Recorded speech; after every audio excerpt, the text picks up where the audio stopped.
نحمده ونصلي ونسلم على سيدنا ومولانا محمد رسوله النبي الأمين المكين الحنين الكريم الرؤوف الرحيم. أما بعد، بسم الله الرحمن الرحيم.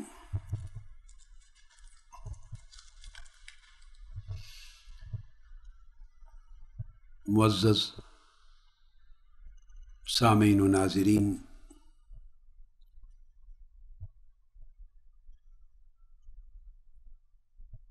اللہ رب العزت کی توفیق سے ہم نے پچھلی نشست کی گفتگو اس نکتے پہ ختم کی تھی کہ خلافت راشدہ کے حوالے سے بالعموم اور تصور امامت و خلافت کے حوالے سے بالخصوص جو سب سے زیادہ صحیح، قوی، معتبر اور اہل سنت اور اہل تشیع دونوں حضرات کی سیکا کتب میں پائی جانے والی اعلیٰ درجے کی روایات کی روشنی میں باہمی مشترک اور متفق علیہ جو موقف سامنے آتا ہے وہ عدم وصیت اور عدم استخلاف کا ہے. یعنی حضور نبی اکرم صلی اللہ علیہ وآلہ وسلم نے بے شک خلفائے اربعہ کے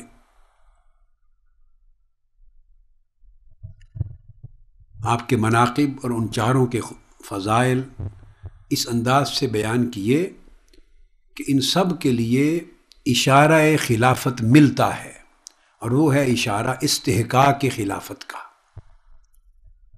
کہ یہ آقا علیہ الصلوۃ والسلام کے تیار کردہ جمیع تلامذہ، تربیت پانے والے جمیع صحابہ کرام میں سے یہ چار اتنے بلند رتبہ اولو العزم لوگ ہیں کہ ان میں سے ہر ایک خلافت و نیابت کا حقدار ہے.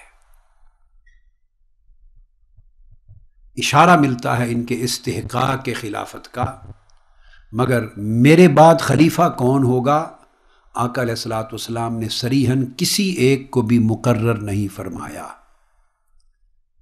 اس کو کہتے ہیں عدم استخلاف. اہل سنت کی کتب حدیث کے حوالے سے اور اہل تشیع کی اصطلاح کے حوالے سے یہ باب بنتا ہے عدم وصیت کا، کہ حضور علیہ الصلوۃ والسلام نے کسی کو خلافت کے باب میں اپنا وصی نہیں بنایا. یہ تعبیرات ہیں، تشریحات ہیں دونوں مکاتب فکر کی، وہ تعویلات ہیں، ان کے استنباطات ہیں، ان کے استخراجات ہیں، ان کے استدلالات ہیں. استدلال ہے، استنباط ہے، اور وہ کبھی نص نہیں بنتا. جو بات آپ مختلف احادیث سے یا مختلف آیات قرآنی سے تعویلاً ثابت کرتے ہیں، استنباطاً ثابت کرتے ہیں، استدلال سے ثابت کرتے ہیں، تشریحی سے ثابت کرتے ہیں، وہ عین قطعی نص نہیں ہوتی. اب جب ہم نصوص کی طرف جاتے ہیں کہ حکم منصوص کیا ہے، تو حکم منصوص واضح طور پہ عدم وصیت اور عدم استخلاف کا ہے. اور میں نے عرض کیا یہ ایک نکتہ ایسا ہے جو میری عمر بھر کی جد و جہد مطالعہ میں، تحقیق میں نے جو کتب کا مطالعہ کیا ہے، یہ نکتہ مجھے ہر دو فریق کے مابین ان کی کتب میں، معتبر ثقہ کتب میں، دونوں کے ہاں مشترک نظر آیا ہے. لہٰذا اسی کو قوت حاصل ہے، اسی کو ترجیح حاصل ہے. پہلے میں اہل سنت کی کتب حدیث سے اختصاراً چند احادیث نبوی صلی اللہ تعالیٰ علیہ وآلہ وسلم پیش کروں گا. احادیث بے شمار ہیں اسی ایک مضمون پر، اہل سنت کے ہاں بھی اور اسی طرح روایات اہل تشیع کے ہاں بھی، مگر میں چند ایک اختصاراً چند ایک دونوں طرف سے کوشش کروں گا، چونکہ آگے بے شمار موضوعات باقی ہیں جن کو میں نے لینا ہے. تو پہلی بات یہ ذہن نشین فرما لیں، پہلی روایت میں صحیح بخاری سے کوٹ کر رہا ہوں، اور صحیح بخاری کی روایت ہے، اور اس میں راوی سیدنا فاروق اعظم رضی اللہ تعالیٰ عنہ خود ہیں. یعنی سیدنا فاروق اعظم رضی اللہ تعالیٰ عنہ بھی عدم استخلاف آقا علیہ الصلوۃ والسلام کی طرف سے اس کا عقیدہ رکھتے. عبداللہ ابن عمر رضی اللہ تعالیٰ عنہ روایت کرتے ہیں، یہ حدیث صحیح بخاری کی کتاب الاحکام سے ہے، اور کتاب الاحکام کا باب الاستخلاف ہے، اس باب کا نمبر ہے 51. عن عبداللہ ابن عمر رضی اللہ تعالیٰ عنہ قال قیل لعمر رضی اللہ تعالیٰ عنہ الا تستخلف. یہ واقعہ ہے جب سیدنا فاروق اعظم رضی اللہ تعالیٰ عنہ پر حملہ ہو گیا، آپ کو شہید کرنے کے لیے آپ زخمی ہو گئے. اس وقت حضرت عبداللہ ابن عمر رضی اللہ تعالیٰ عنہ آپ کی خدمت میں حاضر ہوئے آپ کی شہادت سے قبل. تو آپ سے پوچھا، ابا جان، اے خلیفۃ المسلمین، اے خلیفت رسول اللہ صلی اللہ علیہ وسلم، کیا آپ آگے کسی کو خلیفہ مقرر نہیں کریں گے، نامزد نہیں فرمائیں گے؟ اب سیدنا فاروق اعظم رضی اللہ تعالیٰ عنہ نے آگے دو باتیں کی. فرمایا قال ان استخلف فقد استخلف من هو خیر منی ابو بکر رضی اللہ تعالیٰ. فرمایا بیٹے، ایک طریقہ تو یہ ہے کہ میں کسی کو اپنے بعد خلیفہ نامزد کر دوں. اگر کسی اور کو خلیفہ نامزد کروں تو یہ سنت ہے اس شخص کی جو مجھ سے بہتر تھا، اور اس کا نام ابو بکر ہے رضی اللہ تعالیٰ.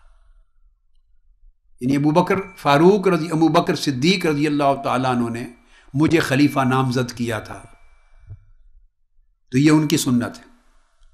اور فرماتی ہیں وَإِنْ أَتْرُكْ، اور اگر میں کسی کو خلیفہ مقرر نہ کروں، استخلاف کو ترک کر دوں، مقرر نہ کروں، فقد تارک من هو خیر منی رسول اللہ صلی اللہ علیہ وآلہ وسلم.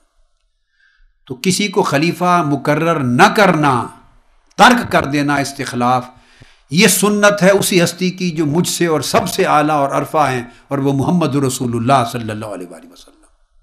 آقا علیہ السلام نے کسی کو خلیفہ مقرر نہیں فرمایا تھا. یہ صحیح بخاری کی روایت اور بیان کرنے والے سیدنا فاروق اعظم رضی اللہ تعالیٰ عنہ. تو گویا آپ نے دونوں راستے بتا دیے کہ خلیفہ مقرر کروں تو یہ سنت صدیقی ہوگی، اگر مقرر نہ کروں تو یہ سنت رسول اللہ صلی اللہ علیہ وآلہ وسلم ہوگی. ایک اور روایت میں آتا ہے کہ حضرت عبداللہ بن عمر رضی اللہ تعالیٰ عنہ فرماتے ہیں، یہ روایت سالم کی ہے جو بطریق سالم مروی ہے، فرماتے ہیں کہ مجھے پتہ چلا کہ آپ کسی کو خلیفہ مقرر نہیں کرنا چاہتے سیدنا فاروق اعظم رضی اللہ تعالیٰ عنہ. تو جب میں نے پوچھا تو اس کا جواب یہ تھا سیدنا فاروق اعظم رضی اللہ تعالیٰ عنہ، تو انہوں نے فرمایا کہ حضور علیہ الصلوۃ والسلام جیسا کوئی نہیں ہو سکتا، فَإِنَّهُ لَمْ يَعْدِلْ بِرَسُولِ اللَّهِ أَحَدًا وَإِنَّهُ غَيْرُ مُسْتَخْلِفٍ. کائنات میں آقا علیہ الصلوۃ والسلام کے برابر کوئی نہیں، سو آقا علیہ السلام نے کسی کو خلیفہ مقرر نہیں فرمایا تھا.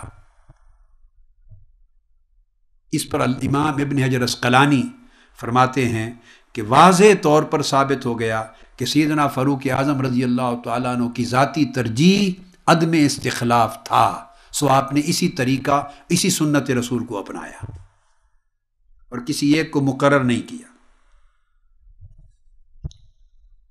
اب اس مسئلہ استخلاف پر ایک مکتب فکر راوندیہ ہے. یہ راوندی کی مذمت اور اس عقیدہ کی تنقید اور اس پر طعن کتب شیعہ میں بھی ملتی، کتب اہل سنت میں امام ابو الحسن اشعری کی کتابوں میں بھی ملتی ہے، اور اہل سنت ماتریدیہ میں امام ابو المنصیر ماتریدی کی کتابوں میں بھی ملتی.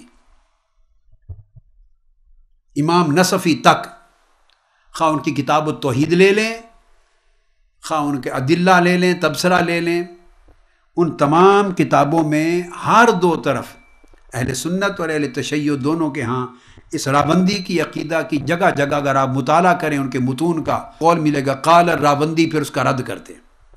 راوندیہ کا عقیدہ یہ تھا کہ حضور علیہ السلام نے حضرت عباس بن عبد المطلب کو اپنا خلیفہ منصوص حکم دے کے وصیت کر کے مقرر کیا۔ اب اگر وصیت ہی کو لینا ہے تو حضرت علی تو بھتیجے ہیں، حضرت عباس بن عبد المطلب حضرت مولا علی شیر خدا کے چچا ہیں، عباس بن عبد المطلب ہیں چچا۔ اگر وصیتی کو لینا ہے تو رابندیہ کہتے ہیں کہ حضور کی وصیت بھتیجے کو کیوں ملے، خلافت کی چچا کو کیوں نہ ملے؟ وہ آقا علیہ السلام کے بھی چچا، حضرت عبد المطلب کے بیٹے، اور مولا علی شیر خدا کے بھی چچا، اور ہیں بھی اہل بیت میں سے۔ تو رابندیہ کہتے کہ حضرت عباس پر نس ہے، وصیت ان کے حق میں ہے۔ شیعہ کہتے کہ نہیں، نس مولا علی شیر خدا کے حق میں ہے۔ اب یہ حدیث دونوں کا رد کر رہی ہے کہ آقا علیہ الصلوۃ والسلام نے کسی کے لیے کوئی وصیت فرمائی نہیں، آپ نے ترک استخلاف فرمایا۔ یہ سنت رسول ہے۔ مناقب سب کے دے دیے، اشارے دے دیے تاکہ لوگ اور امت سمجھ جائے، اور باقی امت کی مشاورت پہ چھوڑ دیا۔ اس لیے جو عمل ہوا وہ آقا علیہ السلام کا منشا جو تھا عدم استخلاف کا، وہ منشا پورا ہو گیا کہ امت نے پہلے متابعت ابی بکر کو مقدم جانا، اجماع ان پر کر لیا، پھر متابعت عمر پر، پھر متابعت عثمان پر، پھر متابعت علی شیر خدا پر۔ سیدنا فاروق اعظم رضی اللہ تعالیٰ عنہ کے عہد کے بعد یہ جو امت کی مشاورت تھی، اس کی شکل پوری شورا کی بن گئی تھی، لہذا شورا کے سپرد ہو گیا۔ اب جو بات بڑی اہم ہے اس حدیث کی شرح میں، وہ یہ راوندیوں نے اعلان کیا، دعویٰ کیا کہ وصیت عباس کے حق میں تھی، اور شیعہ حضرات نے دعویٰ کیا اپنے عقیدے میں کہ وصیت مولا علی شیر خدا کے حق میں تھی۔ مگر لطف کی بات یہ ہے، امام نووی بیان کرتے ہیں، یہاں پر ان کو کوٹ کر رہا ہوں، حافظ ابن حجر عسقلانی کے ذریعے وہ فرماتے ہیں کہ دعوے دونوں فریقوں نے کیے، حضرت عباس کے حق میں راوندی عقیدہ میں، اور شیعہ عقیدہ میں حضرت علی کے حق میں، لیکن فرماتے ہیں لطف کی بات یہ ہے کہ 25 برس گزرے تینوں خلفاء کے خلافت کا زمانہ، نہ حضرت عباس نے دعویٰ کیا وصیت کی بنیاد پر اپنی خلافت کا، اور نہ مولا علی شیر خدا نے دعویٰ کیا 25 برس تک وصیت کی بنیاد پر اپنی خلافت کا۔ اس لیے وہ کہتے ہیں کہ دونوں دعوے مردود ہیں، چونکہ اگر اس دعوے میں کوئی حقیقت ہوتی تو حضرت عباس کھڑے ہو کر اعلان کرتے وصیت میرے حق میں تھی، یہ مولا علی شیر خدا اعلان کر دیتے کہ وصیت میرے حق میں تھی۔ جب انہوں نے اعلان نہیں کیا وصیت ہمارے حق میں ہے، تو وہ زیادہ بہتر جانتے ہیں وصیت کو، یا صدیوں بعد کے آنے والے لوگ بہتر جانتے ہیں کہ وصیت کی تھی یا نہیں کی تھی؟ لہذا انعقاد خلافت پر اجماع رہا امت کا، اور جب شورا بن گئی تو خلافت کا فیصلہ شورا کے ذریعے ہونے لگا۔ یہ صحیح بخاری کی ایک حدیث ہے۔ اب اسی پر اس سے اوپر باب الاستخلاف میں ایک اور حدیث آئی ہے۔ اس موقع پر صحیح بخاری سے 2 حدیثیں صرف کوٹ کر دیتا ہوں۔ یہ بڑا عجیب مضمون ہے، ہم بعد میں حدیث قرطاس پر بحث کریں گے۔ وہ جو بحث کی جاتی ہے اور کافی اختلاف جس کے اوپر پیدا ہو گیا ہے اور کیا جاتا ہے کہ آقا علیہ السلام نے فرمایا قرطاس، کوئی قلم دوات کاغذ لاؤ میرے پاس، میں کچھ لکھوانا چاہتا ہوں تاکہ گمراہ نہ ہو۔ اب یہ گمان کیا جاتا ہے کہ وہ روک دیا گیا، آقا علیہ السلام تو دراصل حضرت علی شیر خدا کے حق میں وصیت لکھوانا چاہتے تھے۔ یہ جو بقایا بات ہے جو آقا علیہ السلام کے اپنے ذہن مبارک میں تھی، جس کا آپ نے اظہار نہیں کیا، اب امت کے کچھ لوگ حضور کی زبان میں وہ بات ڈالنا چاہتے ہیں،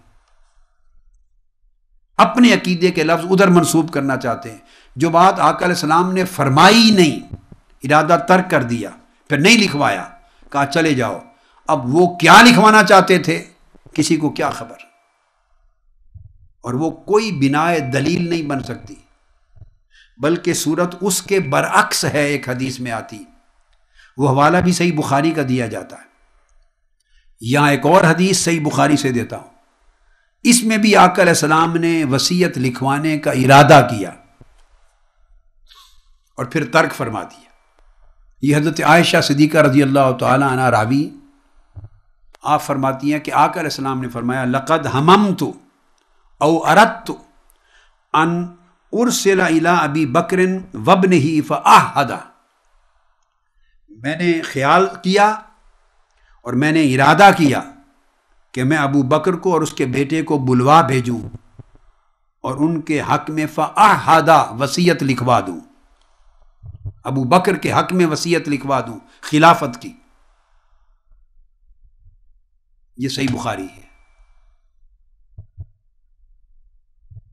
ان یقول القائلون او یتمنى المتمنون، میں نے چاہا کہ لکھوا دوں ابو بکر کے حق میں تاکہ بعد ازاں کہنے والے کچھ اور نہ کہیں اور تمنا کرنے والے کسی اور بات کی تمنا نہ کرتے پھریں، میں اس مسئلے کو حل کر دوں۔ یہ آقا علیہ السلام نے بیان کیا ہے۔ ثم قلت، پھر میں نے ارادہ ترک کر دیا،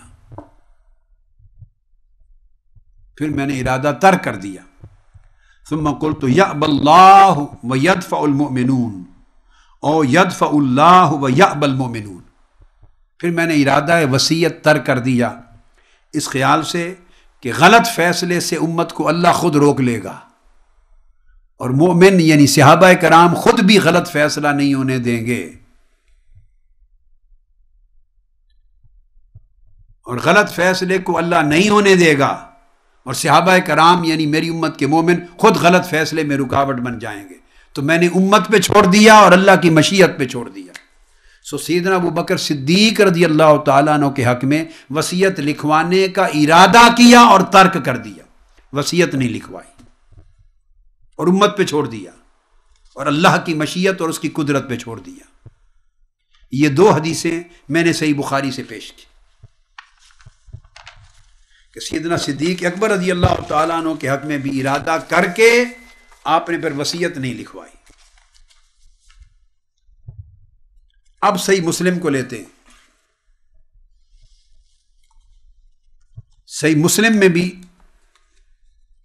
اسی طرح کا مضمون آتا ہے، باب من فضائل ابی بکر الصدیق رضی اللہ تعالیٰ عنہ کا یہ باب ہے۔ آقا علیہ السلام نے پھر فرمایا، اس میں فرمایا عائشہ رضی اللہ تعالیٰ عنہ کو آقا علیہ السلام نے فرمایا قالت قال لی رسول اللہ صلی اللہ علیہ وآلہ وسلم فی مرضہ ادعی لی ابا بکر و اخاک،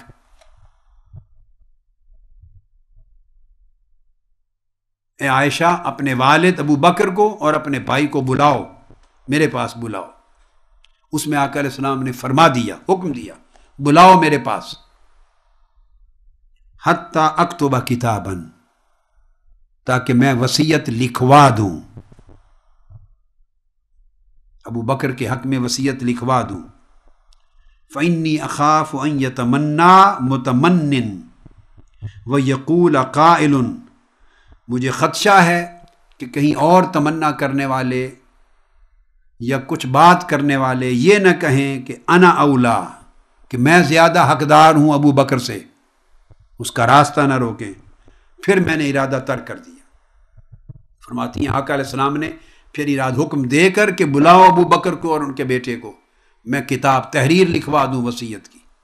پھر اللہ رب العزت کا کوئی امر آقا علیہ السلام کو آیا اور آپ نے ارادہ ترک کر دیا۔ فرمایا وَيَأْبَى اللَّهُ وَالْمُؤْمِنُونَ إِلَّا أَبَا بَكْرَ، اللہ رب العزت روک دے گا غلط فیصلے سے، مومن بھی متفق نہیں ہوں گے غلط فیصلے پر، اور امت خود بخود ابو بکر پر متفق ہوگی، میں امت کے ذمے چھوڑ دیتا ہوں، خود نہیں لکھواتا۔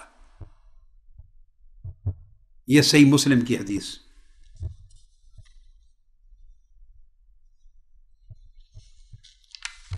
گویا آقا علیہ الصلوۃ والسلام سے معلوم ہوا کہ آپ کی خواہش ہوئی کہ سیدنا ابو بکر صدیق رضی اللہ تعالیٰ عنہ کے حق میں وصیت خلافت لکھوائیں، مگر آپ نے خواہش کے باوجود ارادہ ترک فرما دیا۔ سر دست صحیح مسلم سے میں اسی روایت پہ اکتفا کرتا ہوں، باقی حدیثیں الگ الگ موضوعات میں آئیں گی، بہت سی حدیثیں آئیں گی۔ اس وقت میں صرف عدم استخلاف اور عدم وصیت کی حدیث کو لے رہا ہوں۔ اب سنن ابی داؤد، اتنا ثابت کرنے کے لیے کہ یہ ایک ایسا موقف ہے متفقہ پوری امت میں جو اہل سنت اور اہل تشیع دونوں کی کتابوں میں موجود ہے. لہٰذا اس موقف کو کیوں نہ اپنایا جائے جس پر پوری امت کا اجماع ہے اور احادیث صحیحہ سے دونوں طریق سے ثابت ہے. سنن ابی داؤد میں حدیث ہے، کتاب السنہ، حضرت حسن، امام حسن حضرت قیس بن عباد سے روایت کرتے ہیں، میں نے پوچھا سیدنا مولا علی شیر خدا رضی اللہ تعالیٰ عنہ سے، اور یہ واقعہ ہے، سنیے، جب سیدنا مولا علی شیر خدا جنگ جمل کا معاملہ تھا تو آپ بلاد عراق میں پہنچے، آپ کا دور خلافت تھا، تو آپ جب عراق پہنچے، جنگ جمل جب اس خطے میں ہوئی، جب وہاں پہنچے تو اس موقع پر آپ سے پوچھا گیا، اے مولا علی شیر خدا رضی اللہ تعالیٰ عنہ، اخبرنا عن مسیرک ھذا، یہ جو آپ سفر کر کے اپنی خلافت کی حفاظت کے لیے عراق کی سرزمین تک آئے ہیں، یہ آپ کی خلافت کا مسئلہ، یہ بتائیے، عہد عہدہ الیک رسول اللہ صلی اللہ علیہ وآلہ وسلم ام رأی رأیتہ، بتائیے کہ یہ جو خلافت ہے، جس تخت پہ آپ متمکن ہیں، کیا یہ کوئی وعدہ تھا اور وصیت تھی اور امر تھا رسول اللہ صلی اللہ علیہ وسلم کا آپ کے حق میں، یا وعدہ اور وصیت اور امر نہیں تھا بلکہ یہ رائے ہے جیسے صحابہ کرام کی اور آپ کی، کہ جو آپ نے فیصلہ کیا یہ فیصلہ خلافت کسی حضور کے حکم پر مبنی ہے یا مشاورت و رائے پر مبنی؟ اس پر مولا علی شیر خدا نے فرمایا، قال ما عہد الی رسول اللہ صلی اللہ علیہ وسلم بشیء ولکنہ رأی رأیت، آقا علیہ الصلوۃ والسلام نے اس باب میں قطعی طور پر مجھے کوئی وصیت نہیں فرمائی، کوئی امر نہیں فرمایا. یہ تمام چیزیں امور خلافت سے متعلق ہماری رائے پر مبنی ہیں، امت کی رائے پر مبنی. ایک صریح واضح حکم سیدنا مولا علی شیر خدا رضی اللہ تعالیٰ عنہ نے خود امر خلافت کی وضاحت کرتے ہوئے ارشاد فرما دی.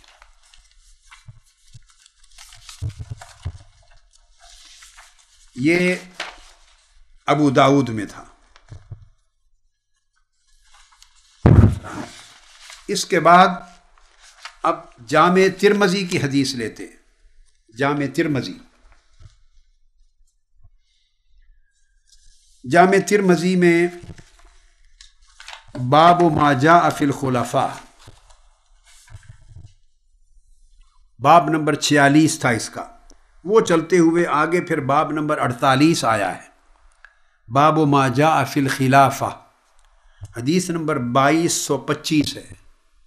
امام ترمذی اپنی سند کے ساتھ روایت فرماتے ہیں حضرت سالم بن عبداللہ بن عمر سے، اور وہ حضرت عبداللہ ابن عمر سے، وہی حدیث، قال قیل لعمر بن الخطاب رضی اللہ تعالیٰ عنہ لو استخلفت، سیدنا فاروق اعظم رضی اللہ تعالیٰ عنہ سے عرض کیا گیا کہ اچھا ہوتا اگر آپ اپنا خلیفہ مقرر کر دیتے، نامزد کر دیتے. قال ان استخلف فقد استخلف ابو بکر، ہاں فرمایا میرے سامنے دو راستے ہیں، اگر میں خلیفہ مقرر کروں اپنا تو یہ راستہ بھی ہے چونکہ ابو بکر نے اپنا خلیفہ نامزد کیا تھا، وَإِن لَمْ أَسْتَخْلِفْ، اور اگر میں قطعی طور پہ کسی کو خلیفہ مقرر اور نامزد نہ کروں، چھوڑ دوں استخلاف، لم یستخلف رسول اللہ صلی اللہ علیہ وسلم، تو یہ وہ سنت اور طریقہ ہے جو رسول اللہ صلی اللہ علیہ وسلم نے اپنایا تھا. اب جو بات بڑی دلچسپ ہے، آپ یہ کہہ سکتے ہیں وہ بھئی یہ تو اہل سنت کی کتب حدیث ہیں، تو میں نے آپ کو عرض کیا کہ یہ اہل تشیع کی بھی میں اس کے بعد بتا رہا ہوں، وہ بھی آ جائیں گی آپ کے سامنے.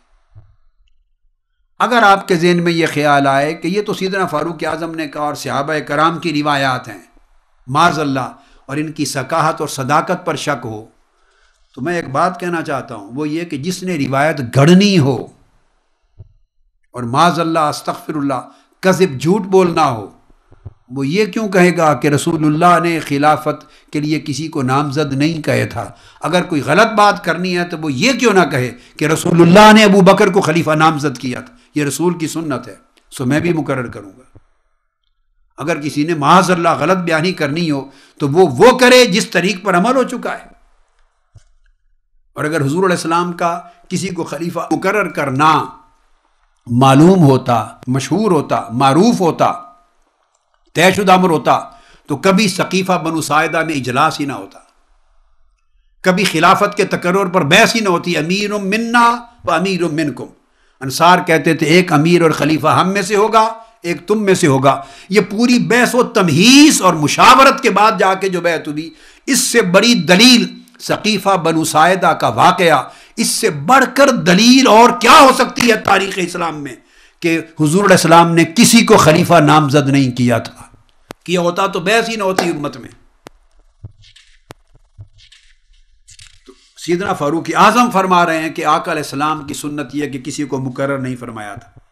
اب یہی حدیث امام عبد الرزاق نے اپنی مصنف میں بھی روایت کی اپنی سند سے، حدیث نمبر 9763۔ ترمذی کے علاوہ امام احمد بن حنبل نے بھی روایت کی، جلد اول صفحہ 43 اور 47 پر۔ اسی کو امام عبد بن حمید نے بھی روایت کیا جو امام بخاری کے شیخ ہیں، حدیث نمبر 32 پر۔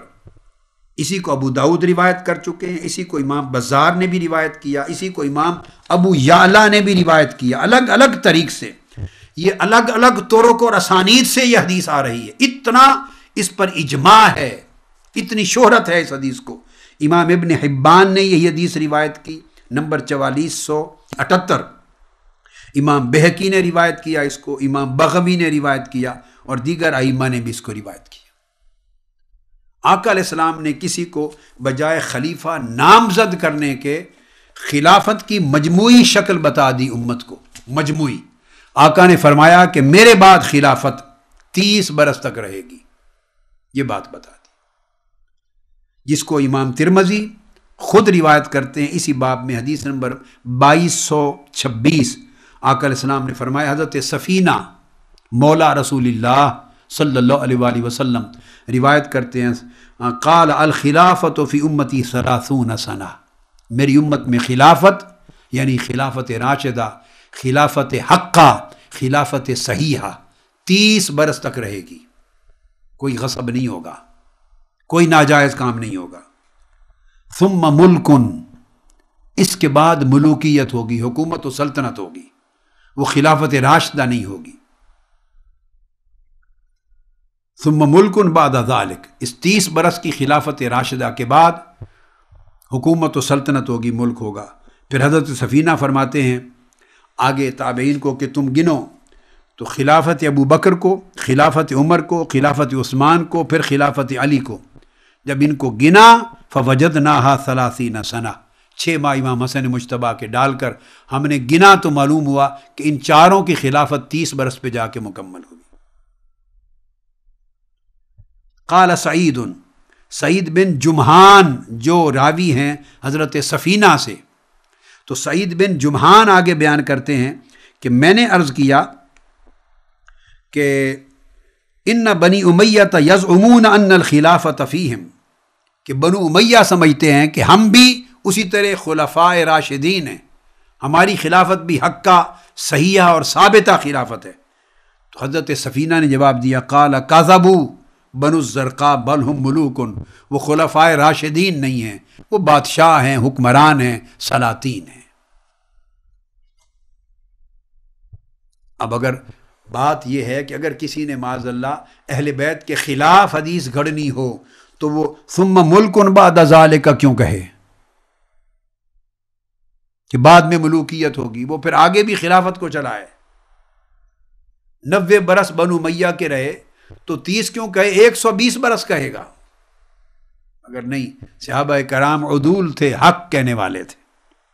تو یہ امام ترمذی نے بھی جو روایت کی اس سے یہ ثابت ہوا کہ آقا علیہ السلام نے کسی کو خلیفہ نامزد نہیں کیا۔ پھر سیدنا فاروق اعظم کے علاوہ اگلی حدیث حضرت علی شیر خدا سے مروی، مولا علی شیر خدا اور عمر فاروق رضی اللہ تعالیٰ عنہما دونوں فرماتے ہیں لم یعہد النبی فی الخلافت شیئا. حضرت مولا علی شیر خدا کا بھی ارشاد کہ رسول پاک صلی اللہ علیہ وآلہ وسلم نے خلافت کے باب میں کوئی وصیت نہیں فرمائی تھی، کسی کو خلیفہ مقرر اور نامزد نہیں کیا تھا. اور امام ترمذی فرماتے ہیں یہ حدیث حسن ہے. یہ تھا پورا قول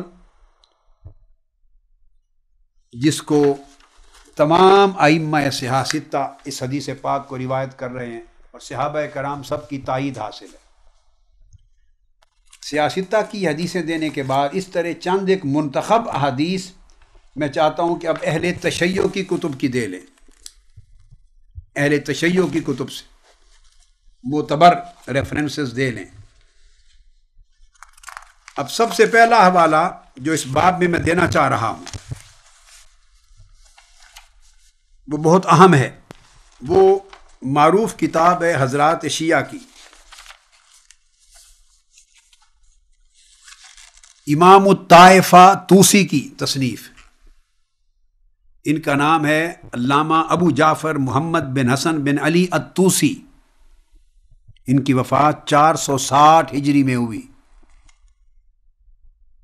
اور بہت بڑی معتمد کتاب ہے تلخیص الشافی. اب ایگزیکٹلی جس طرح سیدنا عمر فاروق رضی اللہ تعالیٰ عنہ سے ان کے صاحبزادے نے عرض کیا کہ آپ خلیفہ مقرر نہیں کریں گے آپ کے بعد، تو آپ نے فرمایا نہیں، رسول اللہ صلی اللہ علیہ وسلم کی سنت خلیفہ نامزد نہ کرنا ہے، ابو بکر صدیق کی سنت نامزد کرنا ہے. دونوں راستے میرے پاس ہیں مگر میں اعلیٰ راستے کو اپناؤں گا. اب یہی واقعہ رویہ عن ابی وائل والحکیم، ابو وائل اور الحکیم سے روایت ہے عن علی ابن ابی طالب رضی اللہ تعالیٰ عنہ علیہ السلام. یہ پھر یاد سے ریفرنس لے لیں. میں نے بہت سے لوگوں کو سنا ہے بس وہ بیٹھ کر ٹی وی پہ باتیں کرتے چلے جاتے ہیں، صرف باتیں کرتے چلے جاتے ہیں، کوئی حوالہ نہیں بتاتے کتاب کا، کسی مصنف کا، کسی کتاب کی شکل بیان نہیں کرتے، کوئی جلد، کوئی صفحہ، کوئی روایت، کوئی سند. بس ایسے قصہ کہانیوں کی طرح مکذوبات بیان کرتے چلے جاتے ہیں. جو بات کی جائے سند سے کی جائے، حوالے سے کی جائے، تحقیق سے کی جائے مکمل، تاکہ سننے والے کو پتا ہو کہ کہنے والا جو کچھ کہہ رہا ہے کہاں سے کہہ رہا ہے. گپ شپ ہے، من گھڑت ہے اپنی کتابوں کی، موضوعات باتیں ہیں، یہ اس کی کوئی سند اور صداقت اور صحت ہے. اس لیے پھر سن لیجئے امام الطائفہ ابو جعفر محمد بن حسن الطوسی تلخیص الشافی، اس میں وہ بیان کرتے ہیں کہ سیدنا مولا علی المرتضیٰ یہ بھی اسی وقت جب آپ پر ضرب ہو گئی شہید ہونے والے تھے، اس وقت آپ سے پوچھا گیا انہ قیل لہ الا توسی، اے امام علی مقام سیدنا علی المرتضیٰ کیا آپ وصیت نہیں فرمائیں گے کہ آپ کے بعد امام اور خلیفہ کون ہوگا؟ اس کا جواب سنیے. مولا علی المرتضیٰ نے فرمایا قال ما اوصى رسول اللہ صلی اللہ علیہ وآلہ وسلم، نہیں رسول اللہ صلی اللہ علیہ وسلم نے کسی کے حق میں خلافت کی وصیت نہیں فرمائی تھی. یہ عقیدہ ہے مولا علی شیر خدا کا. رسول اللہ صلی اللہ علیہ وسلم نے کسی کو اپنا وصی مقرر نہیں کیا تھا. آقا علیہ السلام نے کسی کی امامت و خلافت کے لیے وصیت نہیں فرمائی تھی. فاوصی، تو جب حضور علیہ السلام نے کسی کے حق میں وصیت نہیں فرمائی تو میں کیسے کر سکتا ہوں؟ یہ فرما کر مولا علی شیر خدا نے فرمایا ولیکن قال ان اراد اللہ خیرا فیجمعہم علی خیرہم بعد نبیہم، اگر اللہ رب العزت نے خیر کا ارادہ کیا اس امت کے حق میں، خیر کا ارادہ فرمایا تو وہ اللہ تبارک و تعالی جمع کر دے گا، جیسے اس نے نبی کے بعد جو سب سے بہتر تھا اس کے حق میں امت کو جمع کر دیا، اس طرح میرے بعد بھی جو امت میں سب سے بہتر ہوگا اللہ تعالیٰ امت کو اس کے حق میں جمع کر دے گا.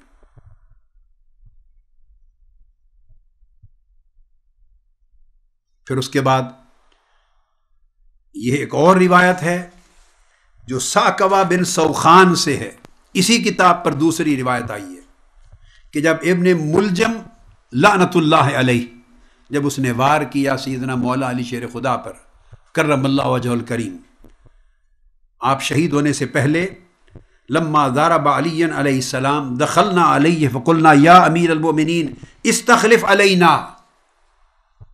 ثعقبہ بن سوخان کہتے ہیں جب آپ پر وار ہو چکا، آپ زخمی ہو گئے، آپ کی شہادت سے قبل ہم آپ کے پاس حاضر ہوئے، کئی آپ کے خدمت گزاران، اور حاضر ہو کہ ہم نے عرض کیا کوفہ میں، اے امیر المومنین استخلف علینا، ہمارے لیے اپنی طرف سے خلیفہ مقرر فرما دیجئے کہ آپ کے بعد خلیفہ کون ہوگا.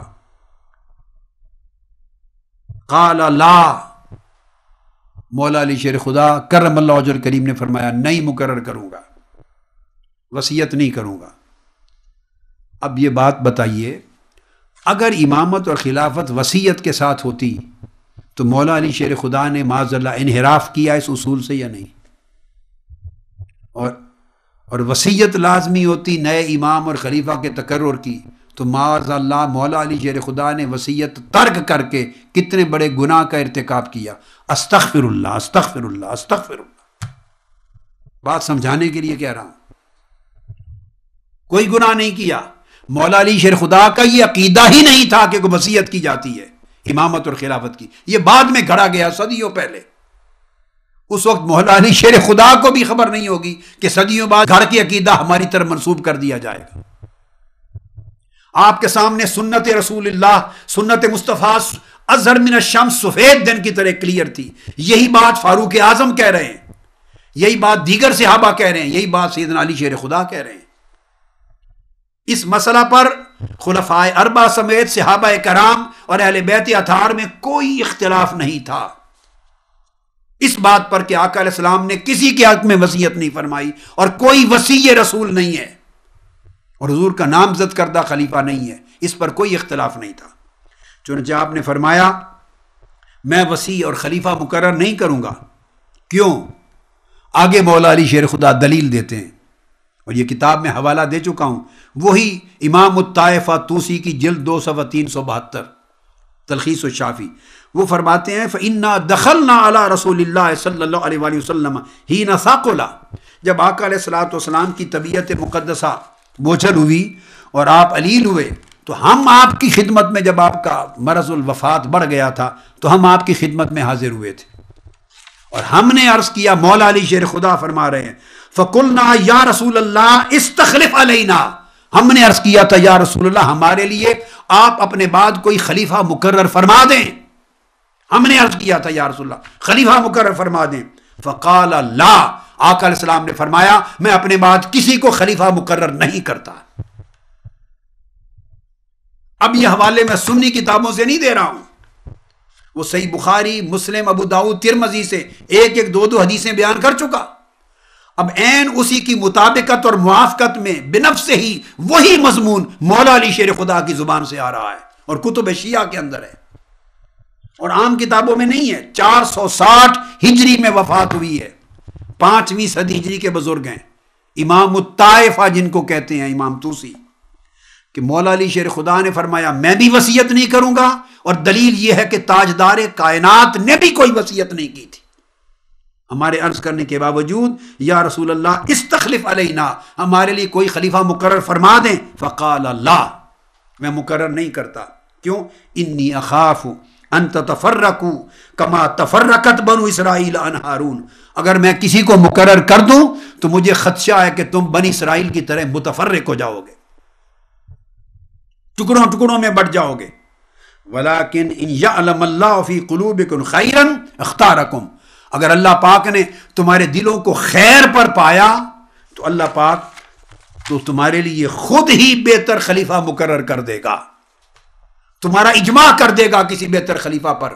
امت اپنی رائے اور مشاورت کے نتیجے میں خود اچھے نتیجے پر پہنچ جائے گی جو منشا الہی ہوگا. تو میں اللہ کی منشا پہ چھوڑتا ہوں اور اللہ کی منشا کنٹرول کرے گی امت کے دلوں کو اور امت کے فیصلوں کو، وہ خود بخود صحیح فیصلہ ان سے لے لے گا اللہ. یہ مولا علی شیر خدا کا فرمان. اب اس کے بعد آگے آئیے، پھر ایک اور حدیث روایت شیعہ کتب کی، اور کتاب کا نام ہے الشافی. ابھی جو پہلے حوالے دیے میں نے یہ تلخیص الشافی امام الطائفہ طوسی کے تھے. اب براہ راست کتاب الشافی جس کی تلخیص علامہ طوسی نے کی تھی، اب کتاب الشافی، اس کے مصنف ہیں علم الہدا، ان کا ٹائٹل ہے، ابو القاسم علی بن حسن الموسوی، معروف ہیں شریف المرتضی کے نام سے، عام علماء اس کو شریف المرتضی جانتے ہیں، الموسوی۔ ان کی وفات 436 ہجری میں ہوئی۔ یہ چوتھی اور پانچویں صدی ہجری کے شیعہ بزرگ ہیں، چوتھی پانچویں صدی ہجری کے۔ میں نے آپ کو عرض کیا نا کہ 300 سال تک اس مفروضہ عقیدہ امامت و خلافت کا تصور نہیں تھا۔ یہ میں آپ کو چوتھی صدی ہجری اور پانچویں کا ریفرنس دے رہا ہوں۔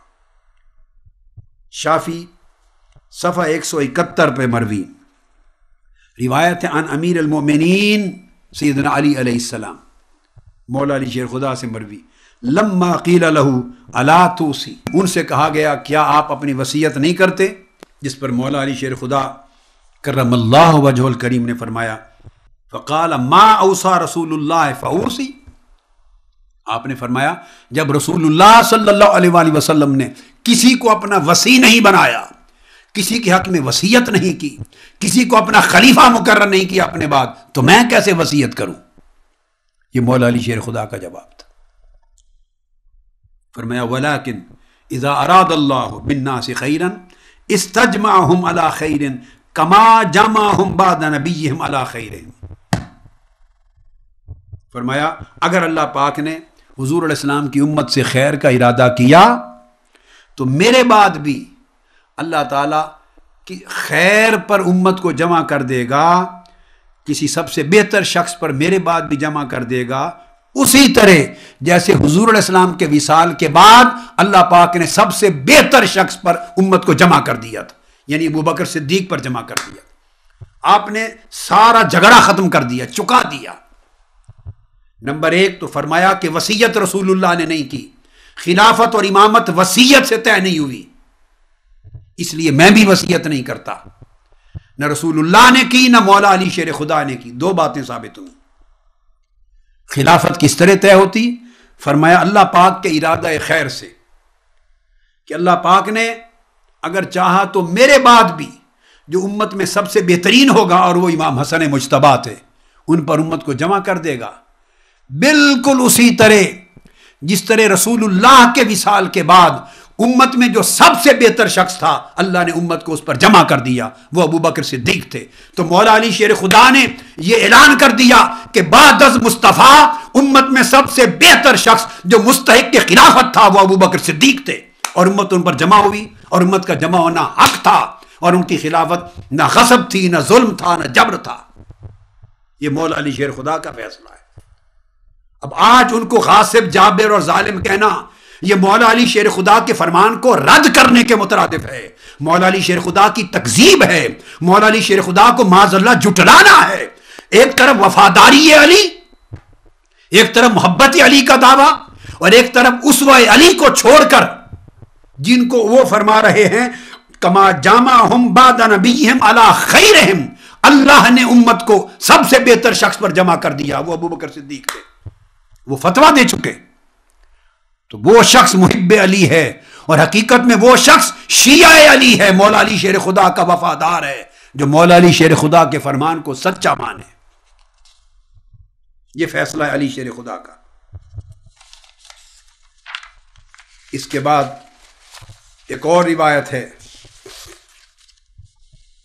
اور وہ ناسخ التواریخ سے دے رہا ہوں ریفرنس، شیعہ حضرات کی معروف کتاب ہے، اس میں کسی کو شک نہیں، سب سے بڑی عظیم الشان کتاب ائمہ اطہار اہل بیت کی تاریخ پر۔ اس میں مولا علی شیر خدا فرماتے ہیں، بڑی دلچسپ اور ایمان افروز بات کی۔ کسی نے آپ سے سوال کیا، اس کے جواب میں فرما رہے ہیں، اما عتیق و ابن الخطاب، اس سوال کا جواب چکا دیا ہے فار ایور مولا علی شیر خدا نے۔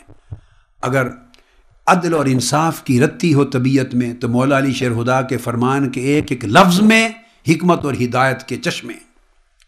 فرمایا لوگوں، عتیق یعنی ابو بکر صدیق، عتیق من النار، ابو بکر صدیق ان کو عتیق کہہ رہے ہیں، انت عتیق من النار، جس کو اللہ نے دوزخ سے آزادی کا سرٹیفکیٹ دے دیا.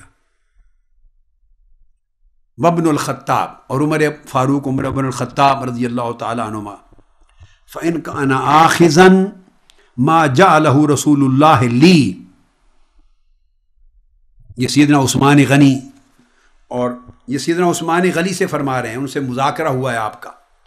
سیدنا عثمان غنی کو فرما رہے ہیں اور ان کے ذریعے پوری امت کو سنا رہے ہیں. فرمایا میرے بھائی عثمان، اگر تو یہ امر خلافت جو ابو بکر صدیق اور عمر بن الخطاب نے ترتیب سے لیا، اگر تو یہ میرا حق تھا، رسول اللہ صلی اللہ علیہ وسلم نے اگر تو یہ میرے لیے خاص مقرر کیا تھا اور یہ انہوں نے لے لیا، فرمایا فأنت عالم بذلک والمسلمون، تو اس بات کا علم آپ کو زیادہ ہونا چاہیے تھا، اور تمام صحابہ مسلمانوں کو بھی علم ہونا چاہیے تھا کہ میرا خاص حق تھا جو ابو بکر و عمر نے لے لیا. یہ اس طریقے سے نفی فرما رہے ہیں کہ اگر میرا حق آقا علیہ السلام نے مقرر کیا ہوتا اور انہوں نے لے لیا ہوتا تو اس کا علم آپ کو بھی اور سارے صحابہ کو ہونا چاہیے تھا. جبکہ ایسا نہیں ہے، علم نہیں یہ بات. آوازیں اٹھتی کہ یہ حق تو مقرر تھا.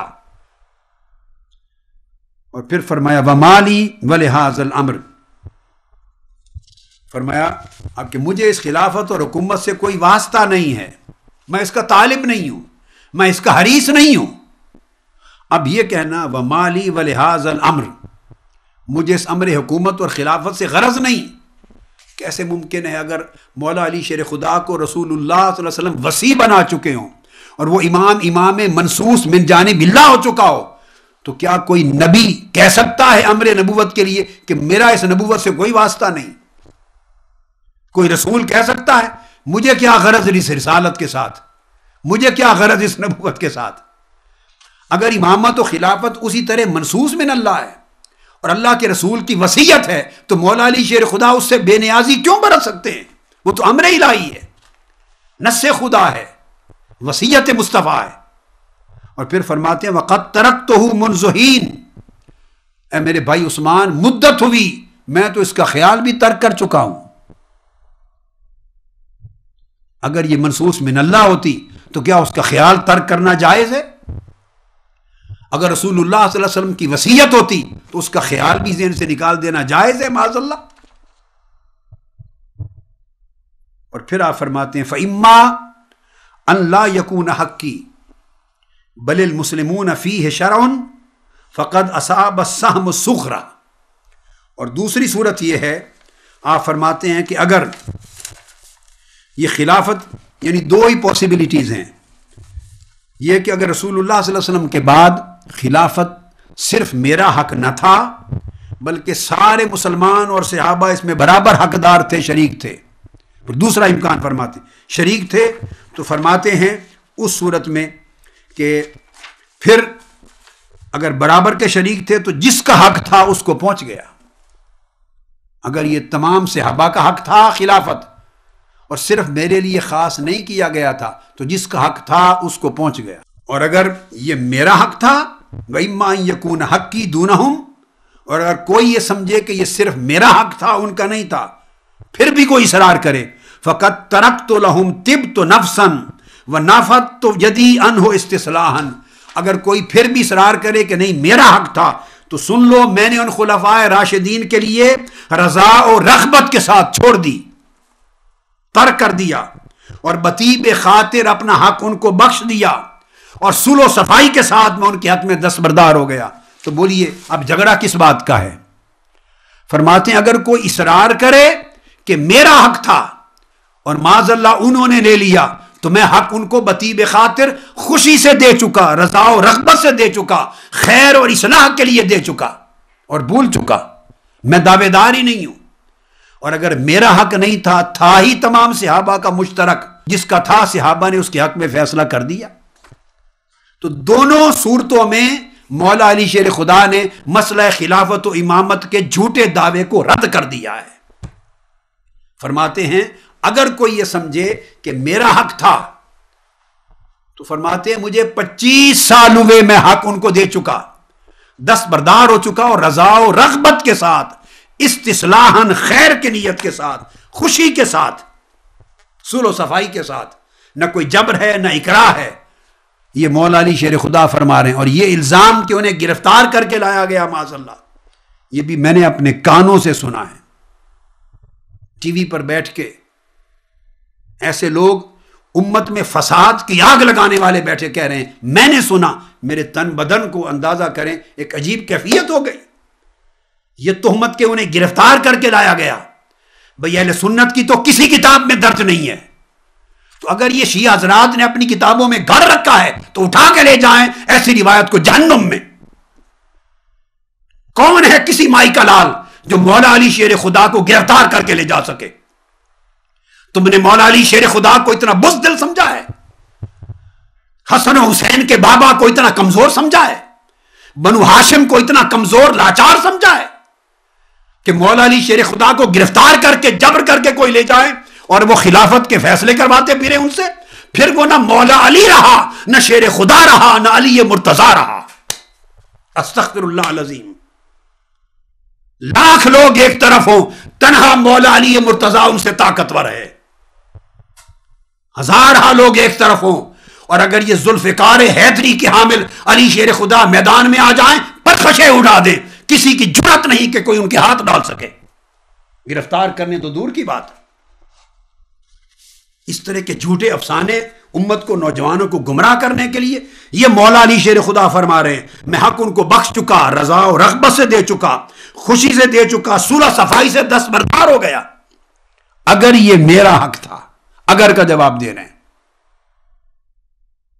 اور اگر یہ میرا تھا ہی نہیں، سب صحابہ کا امت کا مشترک تھا، تو امت اپنا فیصلہ کر کے جس کو دینا تھا حق دے چکی. میرا کلیم ہی نہیں.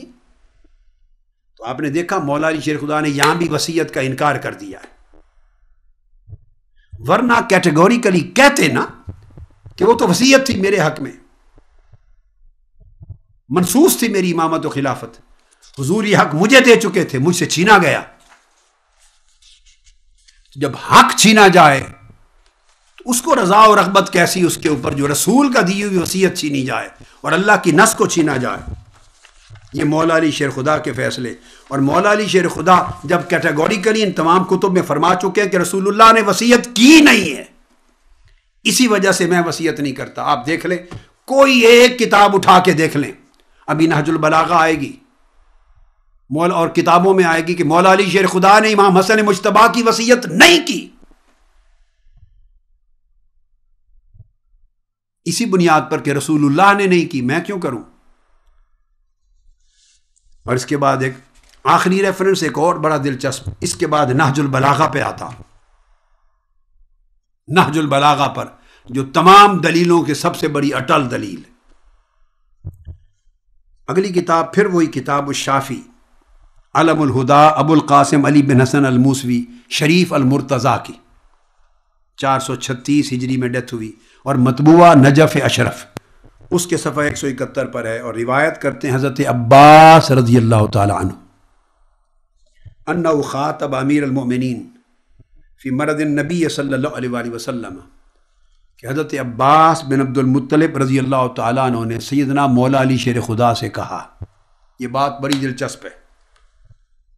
یہ آگے روایتیں دوسری طرف بھی آئیں گی، میں اور اس کے حوالے دوں گا. حضرت عباس نے کہا مولا علی شیر خدا سے، جب آقا علیہ السلام علیل تھے، تو عرض کیا کہ اے علی، چلیں ہم جا کے حضور علیہ السلام سے پوچھ لیں ان یسأل عن القائم بالامر بعدہ، کہ یا رسول اللہ آپ کے بعد قائم بالامر کون ہوگا؟ ولی الامر، قائم بالامر، آپ کے بعد آپ کا خلیفہ کون ہوگا، امت کا امام؟ جا کے پوچھ لیں.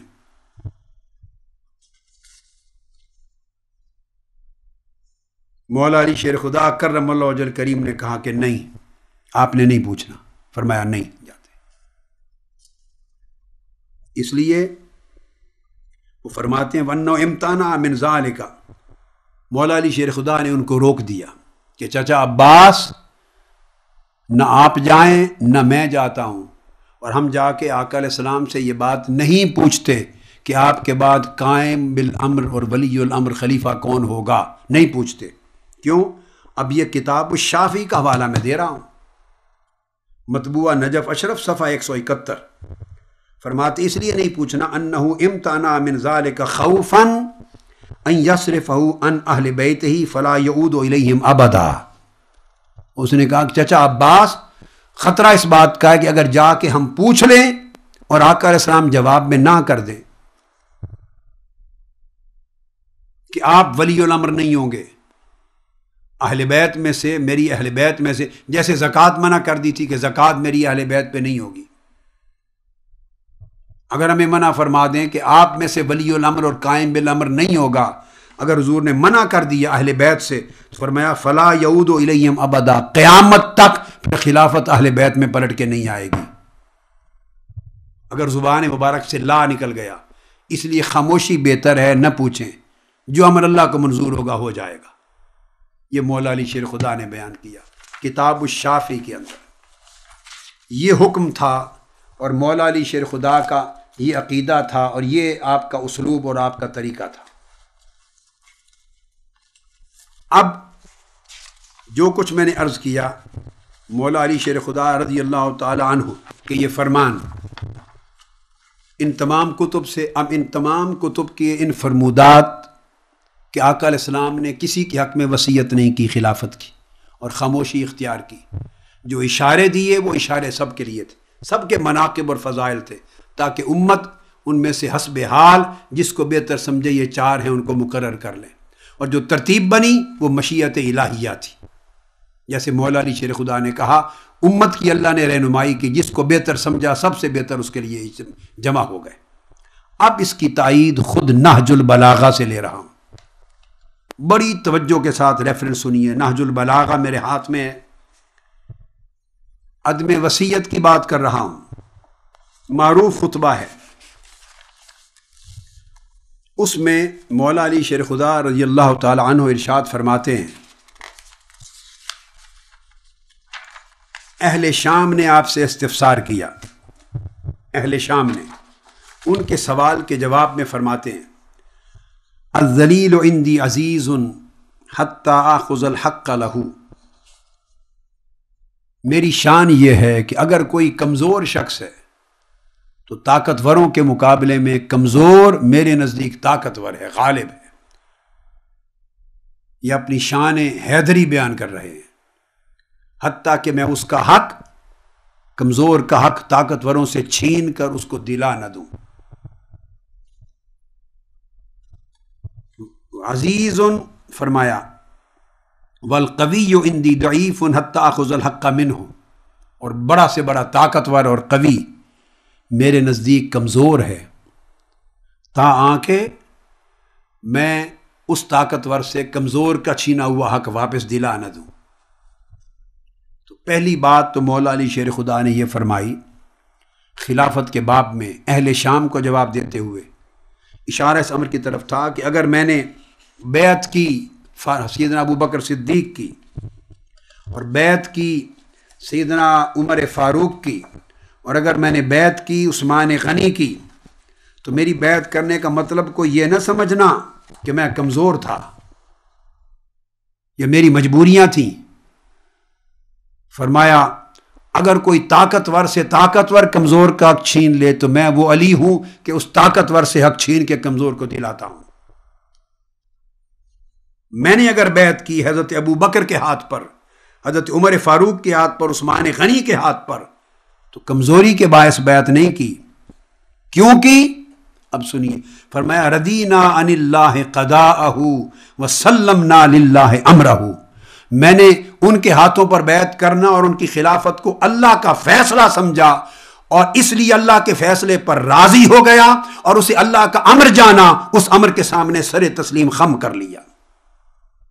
یہ نہج البلاغہ میں مولا علی شیر خدا کرم اللہ وجہ الکریم کا اعلان ہے کہ ان اصحاب ثلاثہ خلفاء راشدین کی خلافت اللہ کی قضا تھی، اللہ کا فیصلہ تھا، ہم نے اسے راضی ہو کر قبول کیا، اللہ کا امر تھا، ہم نے اس کے سامنے سر تسلیم خمر کیا۔ اب آگے ان سے پھر پوچھتے ہیں اہل شام میں سے کوئی لوگ، یہ پوچھتے ہیں کیا آپ کے حق میں وصیت نہیں تھی؟ یہ پس منظر سمجھا رہا ہوں، آپ اس کی شروع کو پڑھیں گے، اس کی شرح آپ ابن الحدید کی شرح پڑھیں، شرح حدیدی نہج البلاغہ آپ کو مل جائے گی. آپ ابن حیثم البحرانی کی شرح پڑھیں، آپ کو اس کی تفصیلات مل جائیں گی، بیک گراؤنڈ ملے گا. یہ شروع ہے نہج البلاغہ کی. لیکن میں متن پڑھ رہا ہوں خود نہج البلاغہ کا، مولا علی شیر خدا کے خطبے کا. پوچھنے والا پوچھتا ہے کہ آپ کے حق میں وصیت نہیں تھی رسول اللہ کی خلافت کی؟ اب اس کے رسپانس میں آپ جواب دے رہے ہیں عبارت میں. فرمایا اترانی اکذب علی رسول اللہ صلی اللہ علیہ وآلہ وسلم واللہ لانا اول من صدقہ فلا اکون اول من کذب علیہ. اے پوچھنے والے، یعنی کہ کیا میرے حق میں وصیت نہیں تھی تو میں نے کیوں چھوڑ دی آپ کے خلافت؟ پوچھنے والے، تم یہ خیال کرتے ہو کہ میں رسول اللہ پر جھوٹ باندھوں گا؟ میں رسول اللہ کی طرف جھوٹی بات منسوب کروں گا؟ میں کذب بولوں گا رسول اللہ پر؟ حالانکہ علی وہ شخص ہے جس نے سب سے پہلے مصطفیٰ کی رسالت کی تصدیق کی. میں وہ شخص ہوں سب سے پہلے، انا اول من صدقہ، سب سے پہلے میں نے آقا علیہ السلام کی تصدیق کی. فلا اکون اول من کذب علیہ، تو سب سے پہلے تصدیق مصطفیٰ کرنے والا ان پر جھوٹ کیسے باندھ سکتا ہے؟ کہ جس امر کی وصیت مصطفیٰ نے نہیں کی تھی، میں کہوں کہ مصطفیٰ نے میرے حق میں وصیت کی، میں اس رسول کی طرف جھوٹ منسوب کروں جس رسول کی طرف ساری زندگی میں تصدیق کرتا رہا اور سب سے پہلے بچپن میں تصدیق کی تھی. تو آپ نے حضرت علی کے حق میں وصیت کا کیا جانا اس امر کو جھوٹ ڈکلیئر کر دیا، کذب ہے. فرمایا میں اس جھوٹ کو رسول اللہ کی طرف منسوب نہیں کر سکتا، چونکہ پہلے دن سے میں حضور کی تصدیق کر رہا ہوں. اور پھر پوچھا پھر یہ جو بیعت کا ماجرا ہے، آپ نے ابو بکر کی بیعت کی، عمر کی عثمان کی بیعت کی، پھر اس بیعت کی حقیقت کیا تھی؟ اب اس کے ریسپانس میں مولا علی شیر خدا کہتے ہیں، اب عبارت نہج البلاغہ کی یہ فرماتے ہیں فنظرت فی امری. جب ابو بکر کی بیعت ہونے لگی، حضرت ابو بکر صدیق کی، حضرت عمر کی، جب ان کی بیعت ہونے لگی، فرمایا ونظرت فی امری، تو میں نے اپنے امر میں غور کیا. اب میں نہج البلاغہ کوٹ کر رہا ہوں اب آپ کے سامنے، جہاں پر جا کر ساری روایتیں اہل تشیع کی ختم ہو جاتی ہیں. اور اہل تشیع کا ایمان یہ ہے کہ اس کے اوپر کوئی گفتگو کی مجال نہیں. فرماتے ہیں فنظرت فی امری، میں نے اپنے معاملے میں غور کیا. جب بیعت ہونے لگی سیدنا ابو بکر صدیق کی، تو میں نے دیکھا اور اس نتیجے پر پہنچا، یہ امام برحق مولا علی المرتضیٰ فرما رہے ہیں، میں اس نتیجے پر پہنچا فَإِذَا طَاعَتِي قَدْ سَبَقَتْ بَيْعَتِي، تو میں نے یہ پایا کہ اس وقت میری اطاعت کرنا، ان کی اطاعت کرنا بیعت لینے پر سبقت لے گیا ہے. یعنی ابھی میری بیعت کا وقت نہیں آیا، میری بیعت کا وقت بعد میں آئے گا، ابھی میری اطاعت کا وقت ہے. میری بیعت لینے کا وقت بعد میں آئے گا، ابھی اطاعت کا وقت ہے. وَإِذَا الْمِيثَاقُ فِي عُنُقِي لِغَيْرِي، اور میں نے یہ حقیقت پا لی کہ اللہ کی طرف سے اس وقت میری گردن میں کسی اور کی بیعت کرنے اور اس کی خلافت کو تسلیم لینے کا وعدہ ڈالا ہوا ہے.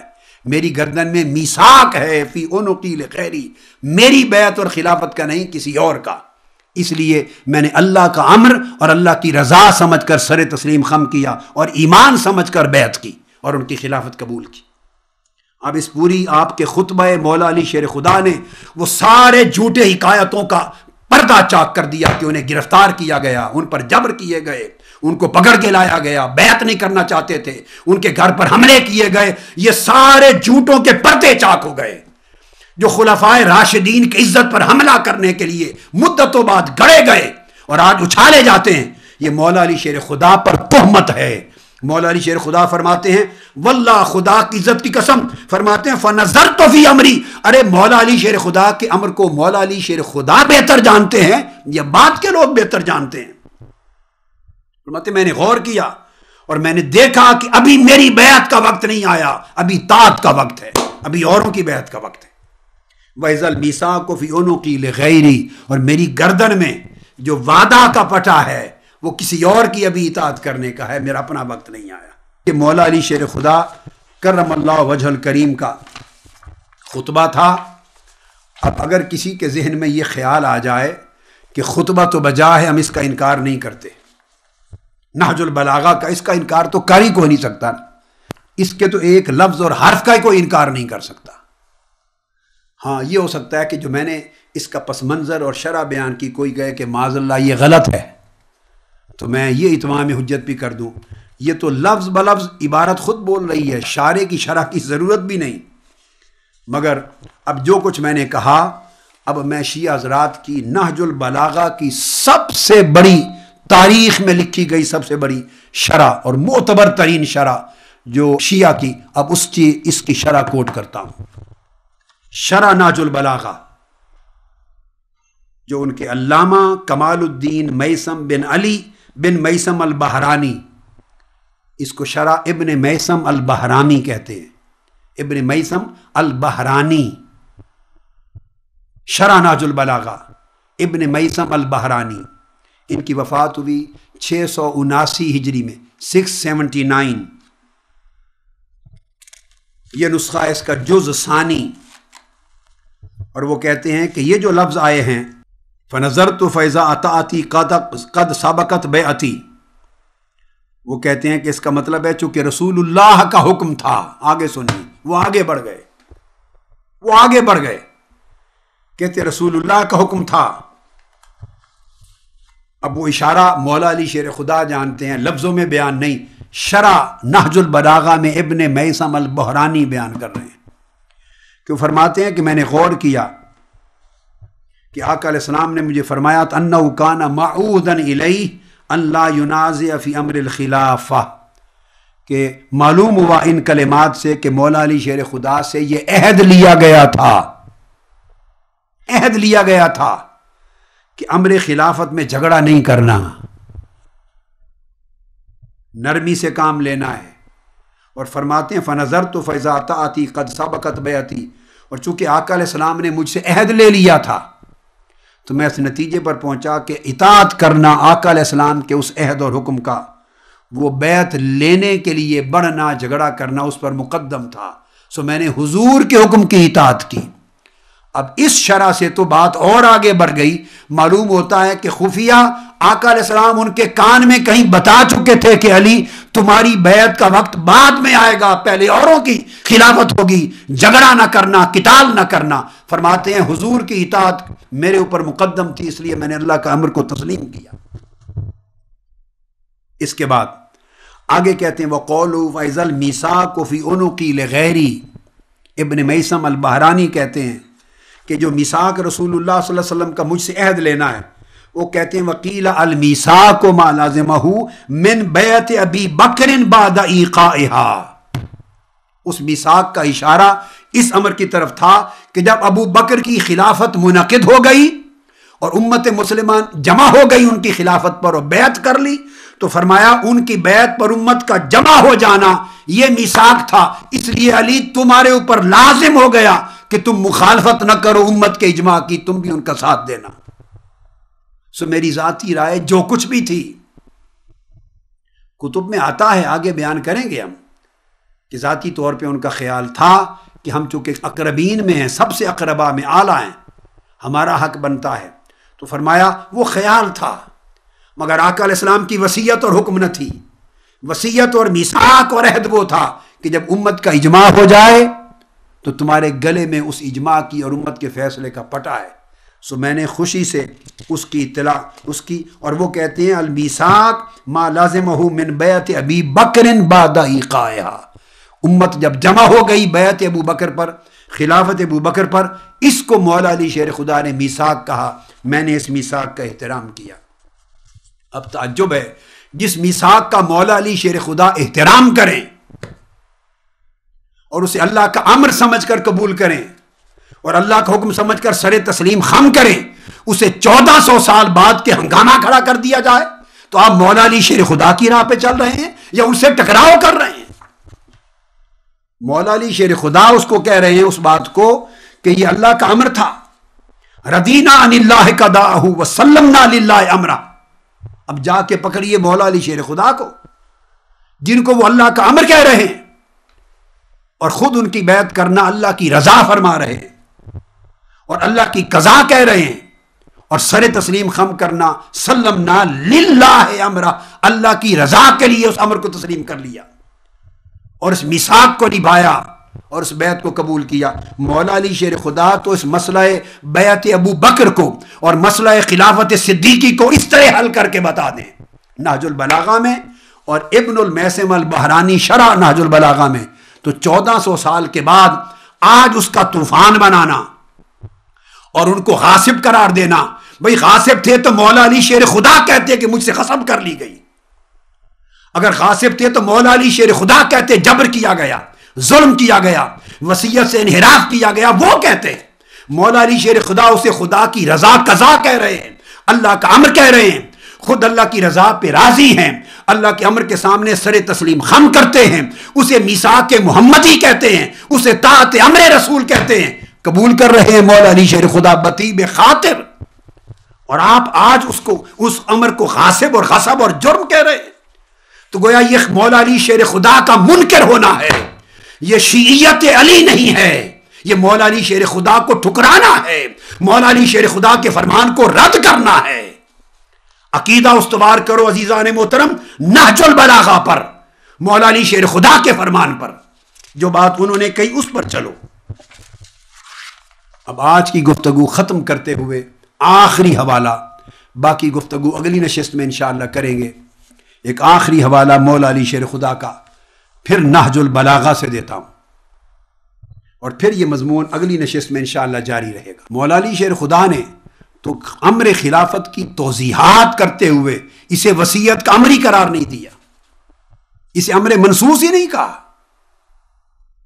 اس کو امر شورائی کہا ہے مولا علی شیر خدا نے، کہ خلافت شورا سے منعقد ہوتی ہے، نہ وصیت سے نہ اللہ کی نص سے، کیٹیگوریکلی وہ عقیدہ رد کر دیا مولا علی شیر خدا نے نہج البلاغہ میں۔ خط لکھا ہے مولا علی شیر خدا نے، حضرت امیر معاویہ کو خط لکھا ہے، اب سن لیجئے۔ اس میں مولا علی شیر خدا خلافت کا پورا مفہوم بیان کرتے ہیں شریعت میں کیا ہے۔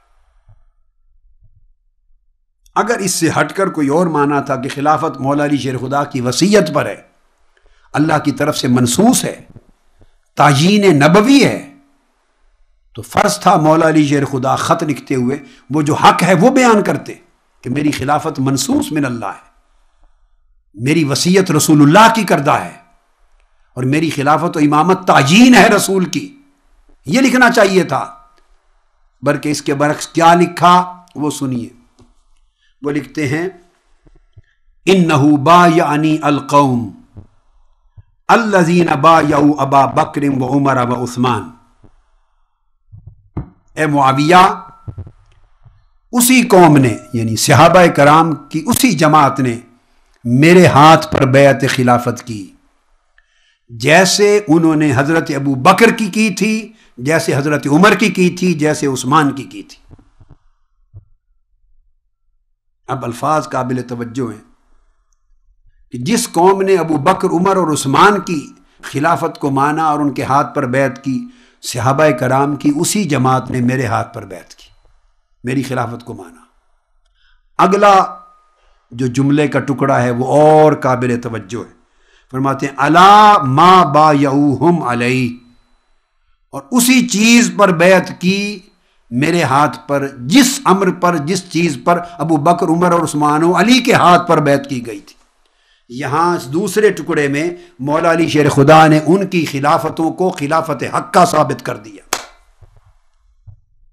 ایک تو صحابہ کرام کی جماعت نے بیعت کی میرے ہاتھ پر، اور انہی لوگوں نے کی جنہوں نے ابو بکر، عمر، عثمان و علی رضوان اللہ تعالی علیہ مجمعین کے ہاتھوں پر کی۔ اور نمبر دو، جو امر خلافت قائم ہوا، میری خلافت کا جو امر متعین ہوا اور بیعت ہوئی، انہی شرائط پر اور اسی امر پر بیعت ہوئی میری، جن شرائط اور جس امر پر مولا علی شیر خدا فرماتے ہیں اصحاب ثلاثہ کی بیعت ہوئی تھی، خلفاء ثلاثہ۔ وہ اپنی خلافت کو من ان خلفاء ثلاثہ کی بیعت کے مماثل، ایکول، سملر قرار دے دیا۔ آگے فرماتے ہیں فلم یکن للشاہد ان یختار ولا للغائب ان یردہ، لہذا میری بیعت چونکہ خلفاء ثلاثہ کی بیعت خلافت کے عین مطابق ہوئی ہے، ان کی خلافت کو دلیل بنا رہے ہیں اپنی خلافت کے حق ہونے کی، اپنے دعوی خلافت کی دلیل بنا رہے ہیں خلفائے ثلاثہ کی خلافت کو، اپنے حق میں بیعت کی دلیل بنا رہے ہیں خلفائے ثلاثہ کے ہاتھوں پر بیعت کیے جانے کو۔ تو اگر دلیل باطل ہو گئی تو دعویٰ کہاں گیا؟ ابو بکر، عمر، عثمان و علی رضوان اللہ تعالی علیہ مجمعین تینوں کی خلافتیں دلیل ہیں حضرت علی کی خلافت کے حق ہونے کی، اور تینوں کے ہاتھ پر خلافت کی بیعت ہونا دلیل ہے مولا علی شیر خدا کے ہاتھ پر بیعت خلافت کے منعقد ہونے کی۔ تو اگر دلیل کو آپ غصب کہیں گے تو پھر مولا علی شیر خدا کس کے غاصب تھے؟ وہ تو دلیل بنا رہے ہیں اپنی خلافت کے حق ہونے کی ان تینوں کو۔ اور آگے سنیے بہت ایمان افروز جملہ جس پر اگر کسی کی آنکھ اور دل انصاف والا ہو ساری الجھن اور سارے جھگڑے ختم ہو جائیں۔ پھر آپ ڈیفائن کرتے ہیں، فرماتے انما الشورى للمہاجرین والانصار، اے معاویہ خلافت کا فیصلہ شورا کا کام ہے۔ تو سن لو، نہ اللہ کی نص سے خلافت منعقد ہوتی ہے، نہ رسول کی وصیت سے اور نہ تعیین سے، کیٹاگوریکل انکار کر دیا۔ خلافت شورائی معاملہ ہے، شورا منعقد کرتی ہے، طے کرتی ہے، اور شورا کا حق کس کو ہے؟ للمہاجرین والانصار، ان صحابہ کرام کو جن کو قرآن نے مہاجرین بھی کہا اور انصار بھی کہا۔ صحابہ مہاجرین و انصار ان پر مشتمل شورا کا حق ہے کہ وہ جسے چاہیں خلیفہ بنا دیں۔ اب یہاں تو مولا علی شیر خدا نے نہ کسی وصیت کا اشارہ فرمایا ہے نہ کسی نص کا،